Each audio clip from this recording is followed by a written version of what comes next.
Rajkot marketing yard માત્ર બજાર નથી, તે ખેડૂતો અને વેપારીઓ વચ્ચેનો જીવંત પુલ છે અને ખેડૂતોને પાકના સારા ભાવ મળે અને ગ્રાહકોને તાજા અને ગુણવત્તાસભર ઉત્પાદનો મળી શકે તે માટે આધુનિક વ્યવસ્થાપન અને ટેકનોલોજી સાથે આ યાર્ડ કૃષિ વેપારને આગળ ધપાવે છે। ત્યારે ચાલો જાણીએ રાજકોટ માર્કેટિંગ યાર્ડમાં શું આવક થઈ રહી છે અને શું ભાવો બોલાઈ રહ્યા છે।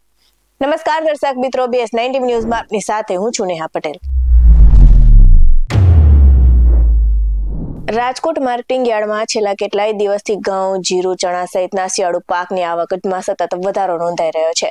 તો સવારથી જ યાર્ડની બહાર વિવિધ એજન્સીઓને લઈને ખેડૂતો પહોંચ્યા હતા અને આ સાથે જ યાર્ડ દ્વારા ખેડૂતોને કોઈ મુશ્કેલી ન પડે તે માટે ક્રમવાર વાહનોને પ્રવેશ આપી એજન્સીઓની ઉતરાઈ કરાવવામાં આવી રહી છે। ત્યારે આજે યાર્ડમાં કપાસની 1360 ક્વિન્ટલ આવક જોવા મળી હતી અને કપાસનો મણદીઠ ભાવ 1400 થી લઈને 1594 રૂપિયા બોલાયો હતો। તો યાર્ડમાં ટુકડા ઘઉંની આવક સાથે ટુકડા ઘઉંનો મણદીઠ ભાવ 515 થી લઈને 573 રૂપિયા બોલાયો હતો। આ સાથે જ ચણાની પણ આવક જોવા મળી હતી અને ચણાની 420 ક્વિન્ટલ આવક નોંધાઈ હતી અને સાથે જ ચણાનો ભાવ 980 થી લઈને 2099 રૂપિયા બોલાયો હતો। તો આ સાથે જ યાર્ડમાં સોયાબીનની પણ 460 ક્વિન્ટલ જેટલી આવક નોંધાઈ હતી અને સોયાબીનનો મણદીઠ ભાવ 1000 થી લઈને 1119 રૂપિયા બોલાયો હતો। તો હવે વાત કરીએ મગ, અડદ, રાજમા, તુવેરની આવક અને તેમના ભાવની। તો મગની આવક સાથે મગનો ભાવ 1015 થી લઈને 1860 બોલાયો હતો। તો અડદની આવક સાથે અડદનો ભાવ 950 થી લઈને 1670 બોલાયો હતો। તો વાત કરીએ તુવેરની આવકની, તો તુવેરની આવક જંગી રહી હતી અને તુવેરનો ભાવ 1000 થી લઈને 1720 રૂપિયા સુધી બોલાયો હતો।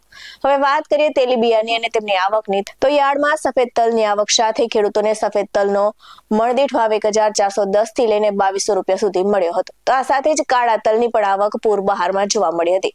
તો કાળા તલનો મણદીઠ ભાવ 3250 થી લઈને 4950 રૂપિયા બોલાયો હતો। તો આ સાથે જ વાત કરીએ લીલા શાકભાજીની આવકની, તો કોબીજ, રીંગણ, મરચા, મૂળા સહિતના કંદમૂળ, વેલા પર થતા શાકભાજી તેમજ પાંદડાવાળા શાકભાજીની આવક જોવા મળી હતી। તો યાર્ડમાં રીંગણની આવક સાથે રીંગણનો ભાવ 232 થી લઈને 548 બોલાયો હતો અને ગુવારની આવક સાથે ગુવારનો ભાવ 913 રૂપિયાથી લઈને 1759 રૂપિયા બોલાયો હતો। તો સરગવાની પણ આવક જોવા મળી હતી અને સરગવાનો ભાવ 642 થી લઈને 1214 બોલાયો હતો। વાત કરીએ કાકડીની આવકની અને કાકડીના ભાવની, તો કાકડીની આવક સાથે કાકડીનો ભાવ 213 થી લઈને 687 રૂપિયા સુધી ભાવ બોલાયો હતો।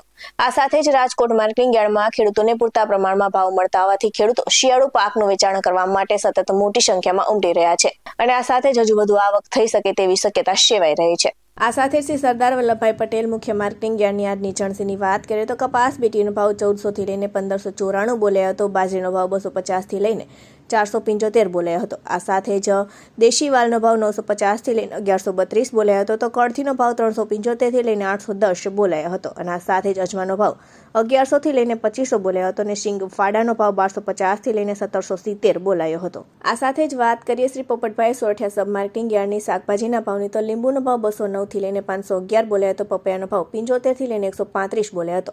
તો સૂકી ડુંગળીનો ભાવ 51 થી લઈને 311 બોલાયો હતો। મૂળાનો ભાવ 319 થી લઈને 511 બોલાયો હતો। સાથે જ ફ્લાવરનો ભાવ 166 થી લઈને 242 બોલાયો હતો। તો દૂધીનો ભાવ 178 થી લઈને 307 બોલાયો હતો અને ગાજરનો ભાવ 211 થી લઈને 324 બોલાયો હતો।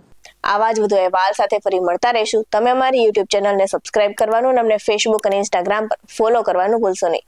બાકી નવી અપડેટ્સ મેળવવા માટે આપ જોતા રહો BS9 ન્યૂઝ। નમસ્કાર।